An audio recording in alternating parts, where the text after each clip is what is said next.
You know, I feel like this is kind of appropriate. Oh yeah, sure, absolutely. I think that's fair to say. Yes, because we talk about real issues and we put a twist of humor on it so people can swallow the pill. Yeah, yeah. What you just heard was a conversation between Elon Musk and Kanye West. The only catch is that conversation actually never happened. It's part of a video project called The Talk, and it's also a YouTube channel.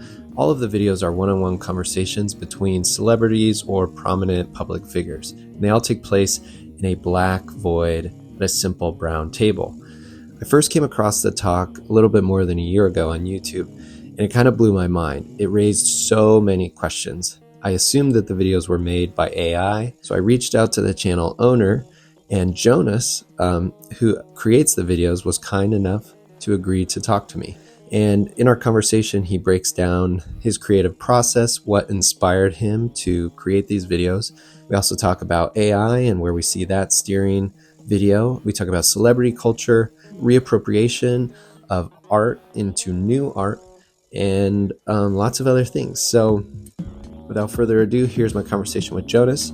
If you want to hear more conversations like this, subscribe to this podcast, subscribe to my YouTube channel. All right, that's enough of that. You're a very independent, strong-willed, one-of-a-kind person. Thanks. But there seems to be a strange, dark cloud hanging over you. So maybe something will happen. Okay, so Jonas, do you mind introducing yourself? Yeah, sure.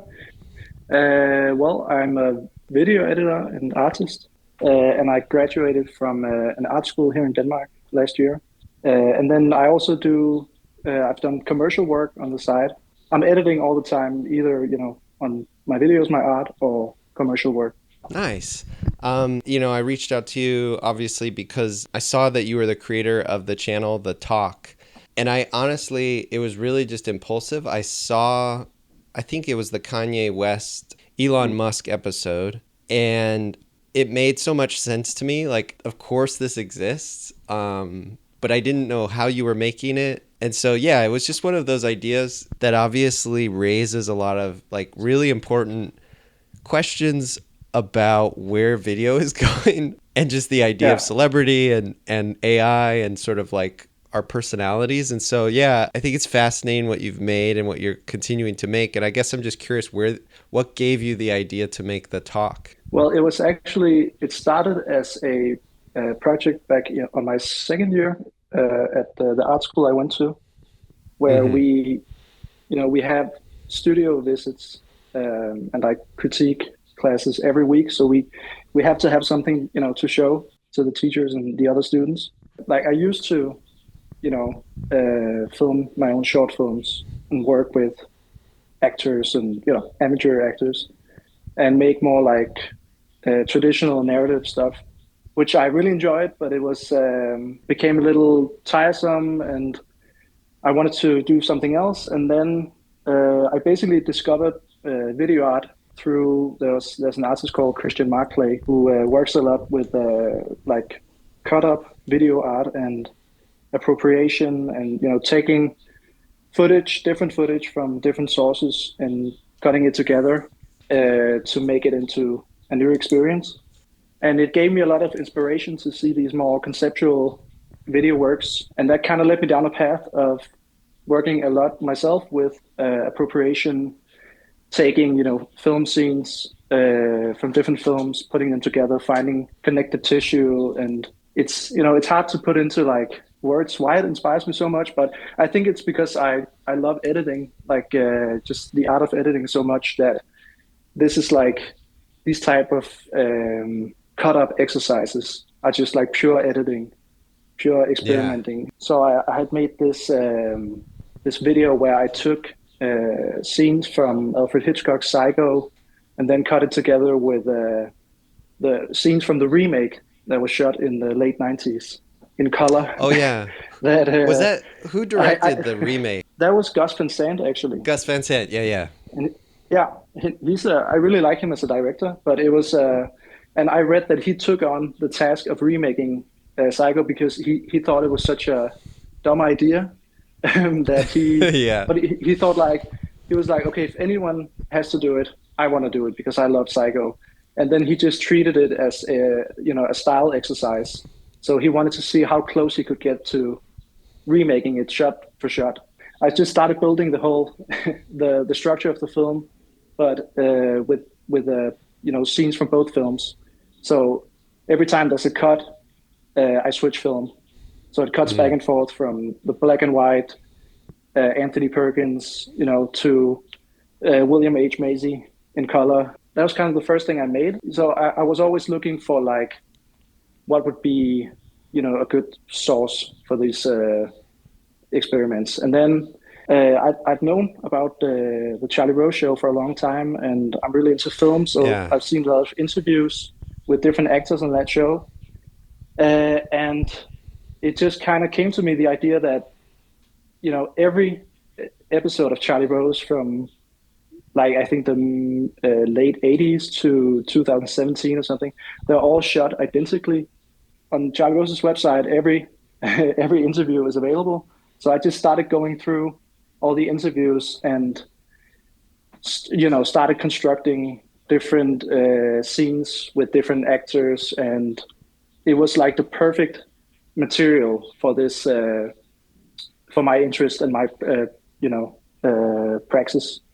So so the first one I made was I wanted to make a video where two deceased people were in a conversation with each other, and also because Charlie Rose, it's this very iconic black void, and it already has this kind of like it could look like the afterlife in a way. So that was the one with it's on YouTube also, the first one that I made with Philip Seymour Hoffman and Robin Williams. And there I was lucky that both of them were talking about projects that thematically had to do with like death and depression and that kind of stuff. So so I just started, I discovered the process of just cutting out Charlie Rose completely, the host, and then having a timeline with all of Philip Seymour Hoffman's close-ups, all of Robin Williams' close-ups, the two shots, and then, color labeling everything, making notes on every time they ask a question, answer a question, and then kind of building from there. Yeah, my teacher saw it, and she really enjoyed it and was impressed. And when I told her about, the thousands of interviews that are available on the website, she just suggested that I, keep going, try different, not only actors, but also like people within different aspects of pop culture, politicians. So I just kind of kept going from there. That makes perfect sense. It really makes me, the beauty of art school or film school, where you have the space to conceptualize and realize these things. But it is such a fascinating idea. Is your process really solely based in mining and then sort of kind of like creating like a puzzle, a conversation puzzle with just Charlie Rose interviews? Because I kind of got the sense there was like some reconstruction of their faces. Is that not true? I mean, there's no visual enhancements at all, besides color grading, making the lighting match between the interviews. But then, but what happened was that, originally when I started the project, it was all just Charlie Rose clips and whatever was available there in the footage. Then what has happened, since then is that there's been a huge development in AI throughout the last years. And I kind of had this rule. I had this rule of, only working with the footage available. But I have, I kind of, because I thought, okay, you can kind of expand the project and use the new tools available.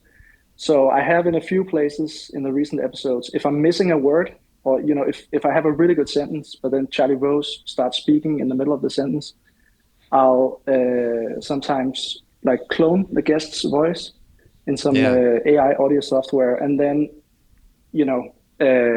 I can fill in the words that I'm missing.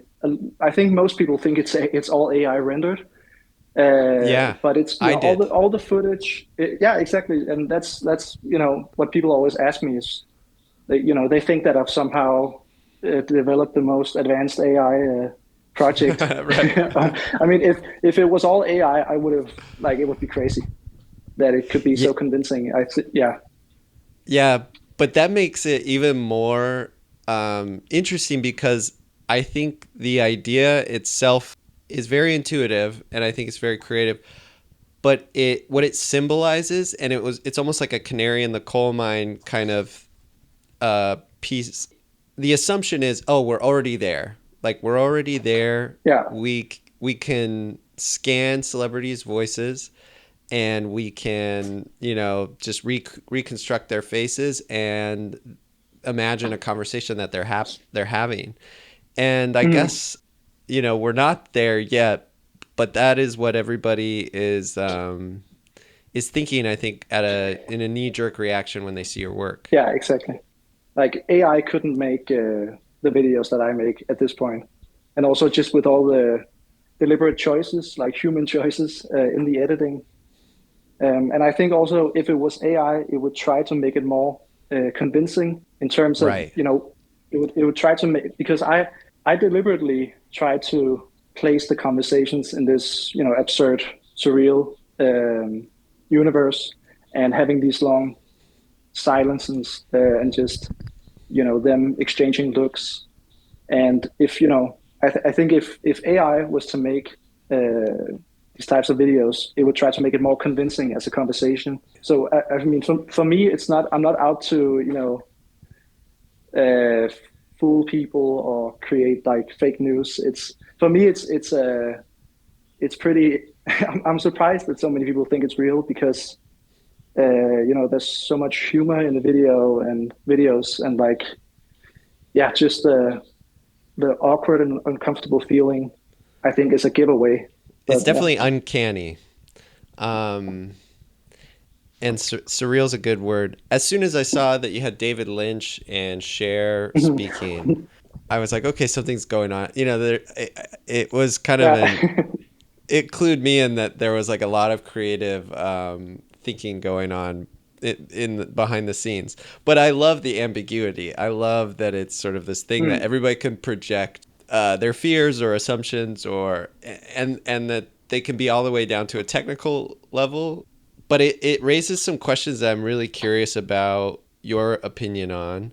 And I also like that you call it kind of like a style exercise. And I also, it's interesting to learn that Mm. you say you're from Denmark? Yeah. Yeah. I live in Yeah. Copenhagen, Denmark. Oh, amazing. Yeah. That's Lars von Trier. It obviously, when we think style exercises, I think of like Lars von Trier cinema, Dogma Uh, 95. So, it mhm. evokes some of those elements. But I guess I'm curious what Mhm. you think about celebrity or the idea, because in your videos, people kind of are ideas, or they become a little bit of ideas, like what they represent as almost like Mhm. symbols. And I'm just Yeah. curious, like what you think about what is celebrity. I mean, I think it's kind of the whole celebrity aspect of the videos is a byproduct of the fact that for me it was about just finding footage that I could use for these appropriation exercises. And then Mm-hmm. ultimately, because it's all famous people, it also, and the fact that I put it on YouTube, it took on this whole other dimension of, I had one of the early videos, I used Kristen Stewart, and then I got so many people who were, her fans who were searching for new content with her, new interviews with her, finding the videos, and kind of, started discussing. Okay, I haven't seen this interview before. When did she meet? I think it was Harrison Ford in the video, and also people wrote like, "Why is she acting this way? She wouldn't act this way." So it kind of got me thinking about like the parasocial relationships between fans Mm. and celebrities and how we kind of think that we know them. Um, and then I like very consciously started like mainly using celebrities because I like this aspect of, the discussions in the comments. And, I think that's the job of an artist also, to make people think about what they're looking at, kind of giving them an experience that can live on after they've seen the work. It's super interesting to, when I pick the guests, how much I play into how we perceive them. So, sometimes really, like I use Kevin Spacey for a video. I picked the most menacing clips with with Kevin Spacey, and he's reciting some of the Frank Underwood's lines from House of Cards. So it has a really like sinister vibe, and I just like playing into his like our perception of him as a villain in that video. That one made me laugh But then a lot. also in the, yeah, thank you. Because he's just like speaking into a void. Is there anything that freaked you out as you were making the work, just kind of like as it was sort of emerging, and you like, did you start thinking about the possibilities of AI and sort of like how ownership of personas is sort of dissolving? I mean, I've definitely realized just the power of editing, and there's been a lot of times where I've had to think about, okay, am I going too far with this one, like by making this person say this, like do I tone it down a little bit, so because I could make these videos a lot more, I try to find a balance where I'm not completely, exactly, and I don't want to again, for me, it's this idea of turning Charlie Rose, the Charlie Rose show, into this absurd black box theater thing. I'm not out to, completely misrepresent someone or right. make them say something that's going too far. So, but I've definitely when I'm gathering the clips and starting to construct the conversations, sometimes I see the possibility of taking them down a darker route, and that's where I, try to find the boundary, because there are definitely some ethical considerations to take into account. So I kind of, I always spend a lot of time trying to find a balance, and even who I'm including in the videos, because there are some people I've considered using, but I really want to make a video with J.K. Rowling, actually, because she was on Charlie Rose, where she talks a lot about religion, and I thought that could make for an interesting dynamic where she's giving Bible verses to the other guests and trying to talk about empathy and being a good person. That could be a interesting dynamic with everything going on. But again, it's like, am I going too far using her? I don't want to give someone a platform that, where people could be too, offended by it or made uncomfortable by it. I mean, honestly, so I have a lot of discussions with people around me also, like, can I use this person? Yeah. What's your process of pairing? How do you ultimately decide who you pair with who? Oh, okay. Well, it's a super long process of, going through the archive. They have this feature on the website where you can see the transcript of the interview while you're watching the video, and you can click around the transcript and it jumps forward in the video. So I can pretty quickly get a sense of, what's the overall topic for the conversation. And, if I just search for Command F and then, search for a question mark, then I get all the questions asked. And then I go in and see, okay, what are they talking about? And who could it be, what other guests could it be interesting to see talk about this also? Like the Kanye Elon video, for example, I already knew that I wanted to make a video with those two. And then luckily they had been on the show. And then that one made watching Kanye's so much interview, sense. Yeah, exactly. And just their positions in culture right now and how they've kind of, become corrupted by their power and fame, and they're similar in a lot of ways. And then just the fact that Kanye started singing his song Spaceships in the interview was that is so pretty good. perfect cue. It's almost like it's like they're little thought poems there's a lot to meditate on. They're like poems that meditate on the meaning of the celebrities themselves, like what they represent and how that what they represent changes over time. And then also it's a meditation on the artifice of all media, and that like so much profound meaning can come out of a completely concocted conversation. You know, a conversation that's entirely fake can still mean so much. Yeah, it's true. A lot of the content I made when I was at Jubilee, it's very conversation based. And when you work on those long enough, you know, similar to what you're saying, you have rules and there's ethical lines that you're trying to draw. But at the same time, the more familiar you are with the process, the more you kind of realize the artifice of just media. And so, yeah, Yeah, sometimes exactly. it It's can always, feel really disenchanted.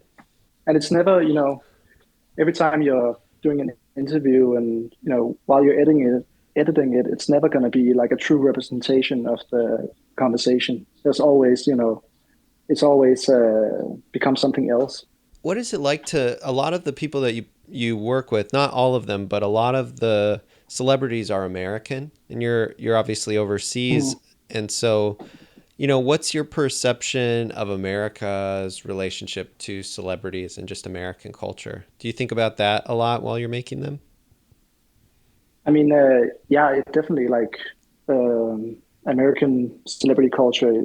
I feel like America is the epicenter of like celebrity, and it's also, there has been a lot of European guests on the show as well, which I've also used for some of the videos that aren't online. But I like kind of tapping into American celebrity culture for the episodes online. What's the most important thing you hope the viewer is thinking about while they watch it? That's a good question. Initially, I just wanted to like show what editing and appropriation can do, and Yeah. show how. And originally, I made it. I showed it to other artists who knew the concept behind it. So it was about showing, how to make like a seamless, clear narrative with different scenes and making people who've never met have a conversation that seemed natural. Hopefully, like I want people to look at the videos critically and think, okay, did this take place? How is this made? Who's the person behind it? What's the reason for it to exist? Kind of, making people think about what they're watching. I have never heard the word appropriation art. I've never heard it used that way, but I think that's a really cool term. Yeah. And like I studied like the work of Bruce Conner, and so I thought, found footage is sort of like the term that I have in my head when I think about appropriation art, kind of taking clips, recontextualizing them, collaging them together. I've noticed recently on YouTube in the last few years, it's just like YouTube is becoming kind of this massive playground for like found footage films or video essays exploring, large ideas using a lot of found footage or appropriation video art. Why is it important to kind of reach back into old imagery and see it in a new way? I think that one of the interesting things about using footage from the Charlie Rose show is that it, like the reason the show stopped was that Charlie Rose got, involved in a Me Too case, and all this stuff came out, all this horrible stuff. So it's from a kind of a pre-Me Too era, the show, and I think that's also like I love working with interviews where the person is very like he's just letting his ego run amok, and I feel like that way of presenting yourself is also kind of it's kind of different now. People are more like men also just more they present themselves differently now in like interview situations, and they're more conscious of what they're saying and how they appear. And a lot of these interviews from Charlie Rose, I feel like it's they kind of belong to an older era. So that's one of the things that I found interesting by using this footage. And then also the fact that, like with the Kanye and Elon video, those interviews are like 15, 20 years old at this point. So it also becomes kind of like about how these people have changed over time. And you see a younger, more innocent version of them. So it kind of makes you think, about the passage of time. And then also the fact that I think it's interesting that I can use old imagery, old interviews, but then make them talk about something contemporary. So there's this weird juxtaposition between, a young Chris Rock and a young Will Smith talking about, the slapping incident. I'm kind of alluding to that. Funny is funny is funny. And what you said kind of lit a fire under me. I'm like, this is nonsense. It almost makes me mad, Yeah, that one is also really brilliant. It's almost like the slap it always existed. They just didn't know it in their exactly. present selves. Yeah. No, that's amazing. It's been building up for 20 years, apparently. Like, yeah. Has the making these videos made you think about like free will at all? Has it changed sort of how you think of people or our trajectories as sort of personalities? How do you mean?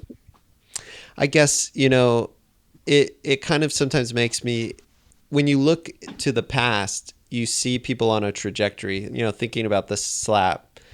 And so in a certain way, it's like they were moving towards that destination, whether they knew it or not. And to some extent, it makes it, looking at people these ways or kind of seeing them meditating on their past selves, knowing what we know about them now, it makes it feel like human choice is not necessarily as real as it feels in our experience when we look at ourselves from like a removed position.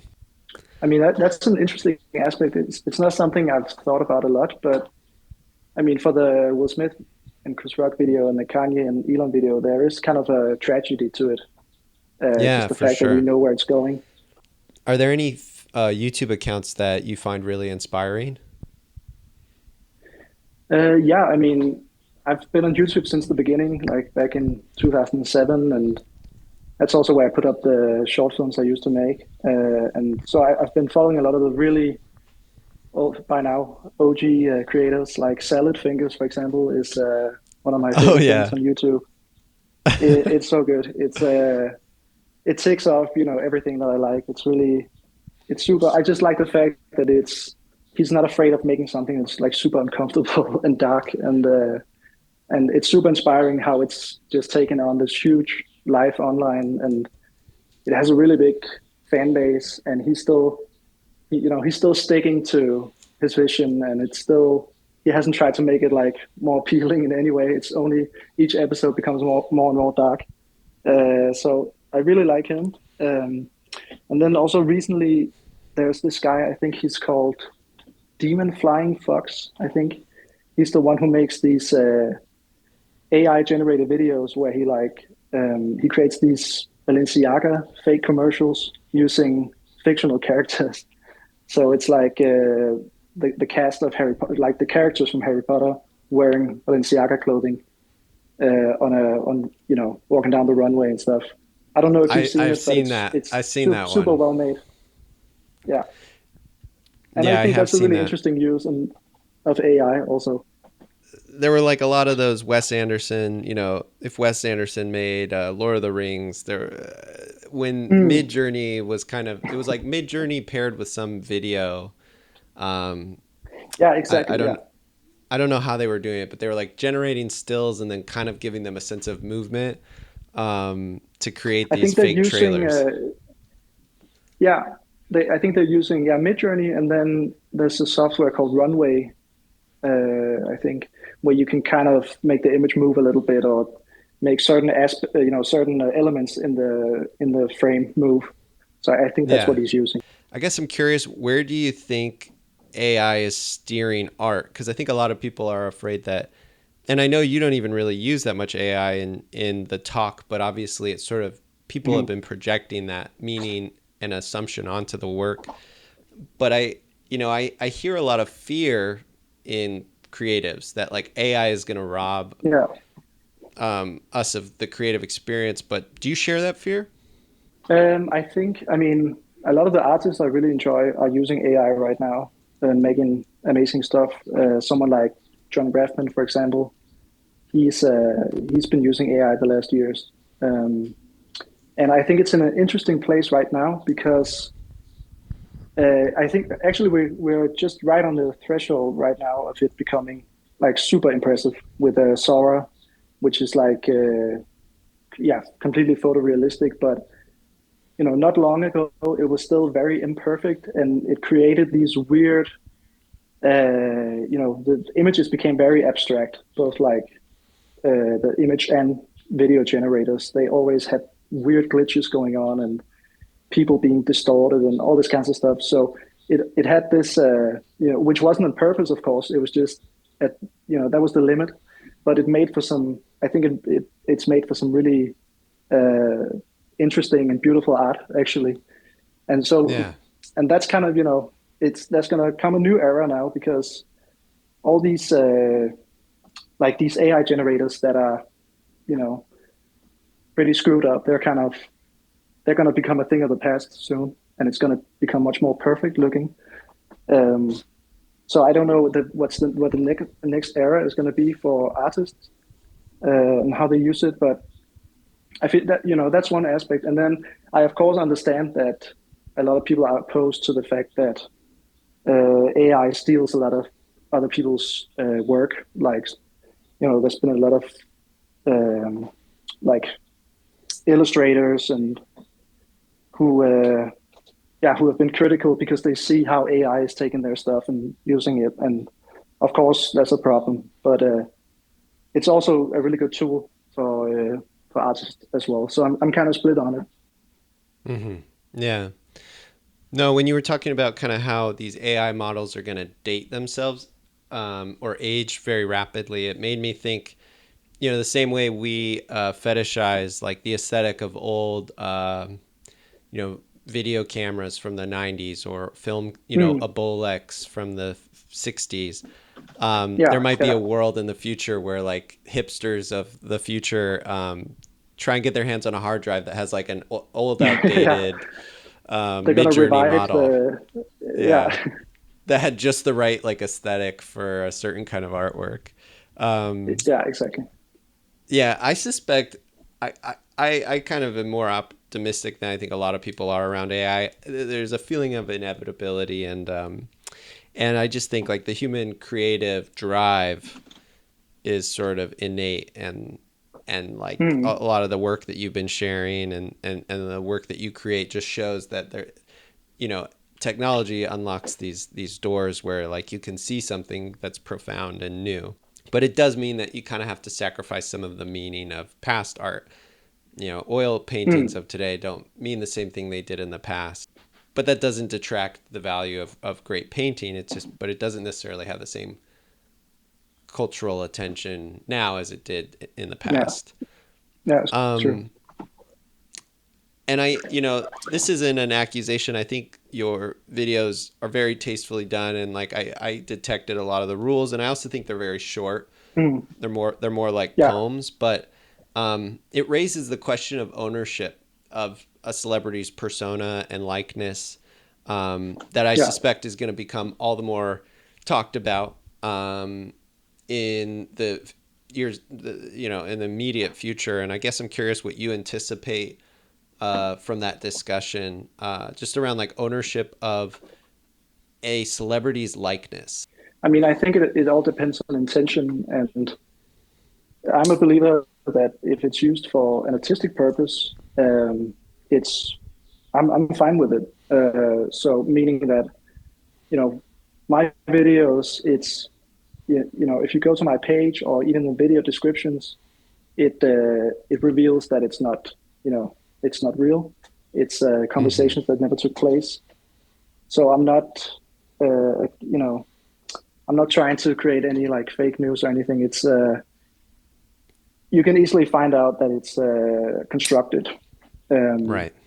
So but of course for other, the Hollywood strikes because of the studios beginning to use like AI likeness of the actors. That's kind of a problem, I feel like. Also, I'm not making money off these videos. I'm not making money off the people included in the videos. And it's, to me, it's a pretty clear, like, artistic intent. Yeah. And again, I don't think that, I feel like maybe besides Roger Stone, everyone included in the videos would be able to laugh at it. Oh, why not Roger Stone? I feel like he's too far out there. He'd probably actually think that it was a real interview that he'd done at some point. But yeah. So I don't know. Yeah, but that's funny. I guess I would encourage you to do the J.K. Rowling one. If my vote counts for anything, I'm a vote towards yes, but I don't know who the right pairing would be. No, that's the thing. Yeah. Yeah, because she's a pretty it charged all depends on public figure. Yeah. It all depends on who she's going to talk to. And that's kind of a common thing for the videos. Like in a lot of cases, I found a really good interview, but it doesn't really play well with any of the other guests. So I kind of, it's not I can have a really good idea of, okay, what if I use this person, but the interview can end up being, not interesting enough, or you're missing the key ingredients that I need. I'm not even sure. I hope that, I saw some of the J.K. Rowling interview and she's like, again, reciting stuff from the Bible, and that triggered some, ideas. So I really want to use that interview actually, but it depends on the other guest. Maybe Elliot Page. I don't know if Elliot Page ever did like a Charlie Rose interview around the Juno time. I think he was in a group interview, which is difficult to use. Well, Jonah, is it Jonas or Jonah? I'm so sorry. It's Jonas. Jonas. Yeah. Thank you so much for your time and for chatting with me. And I do just want to give you props. I think what you made is just like a really cool example of why I love YouTube, and also why I love the visual creative mediums. Thank you so much. Anything in life that you put your mind to, you can do, right? That's probably my core skill. So use that ability to maybe change the world. Yeah, I would like to at some point, but it's I've got my kids as well, and you got to take advantage of this. The world is your oyster. Sure, I'm just a genius in training.